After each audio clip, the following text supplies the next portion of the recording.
Believe me, one focused ear can sense your entire bloodline.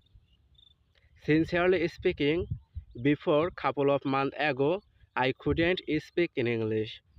Even I didn't know how to speak in English. From where should I start my English practice journey?